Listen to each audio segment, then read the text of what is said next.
భాగ్యనగరం. అవును, ఇది నిజంగానే భాగ్యనగరం.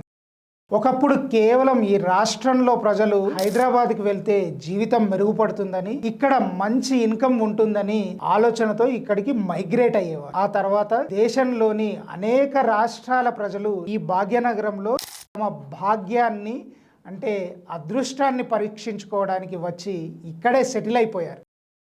దానికి కారణం ఇక్కడ ఉన్న ఆదాయ వనరులు మాత్రమే కాదు, ఇక్కడ ఉన్న ప్రకృతి కూడా ఒక ప్రధానమైన కారణం. డెక్కన్ పీఠభూములు కావడం చేత ఈ హైదరాబాద్ అన్ని కాలాలలో కూడా నివాసయోగ్యంగా ఉంటూ ఆరోగ్యాన్ని మరియు ఆహ్లాదాన్ని కలిగించడం వల్ల ఇక్కడికి వచ్చిన వారు ఇక్కడే సెటిల్ అవుతున్నారు. ఈ హైదరాబాద్ ఇప్పుడు పెట్టుబడులకు కూడా సేఫెస్ట్ ప్లేస్గా పేరు తెచ్చుకోవడం గమనార్హం. 30 సంవత్సరాలుగా చూసుకుంటే హైదరాబాద్ తన పరిధిని విస్తరిస్తూనే ఉంది. ఒకప్పుడు జంట నగరాలుగా ఉన్న హైదరాబాద్ అంటే హైదరాబాద్, సికింద్రాబాద్ మాత్రమే ఉండేవి.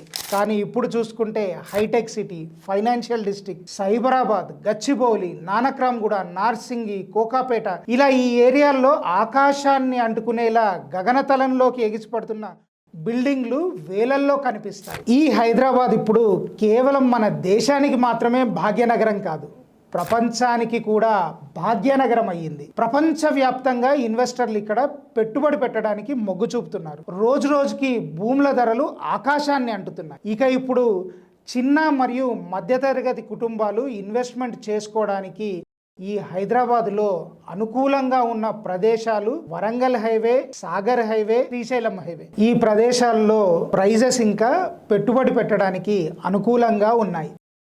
కాబట్టి మిత్రులారా, ఇప్పుడే ఒక సరైన నిర్ణయం తీసుకోండి.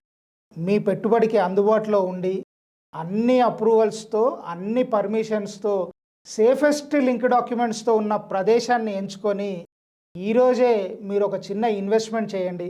అది మీ భవిష్యత్తుని బంగారుమయం చేస్తుంది.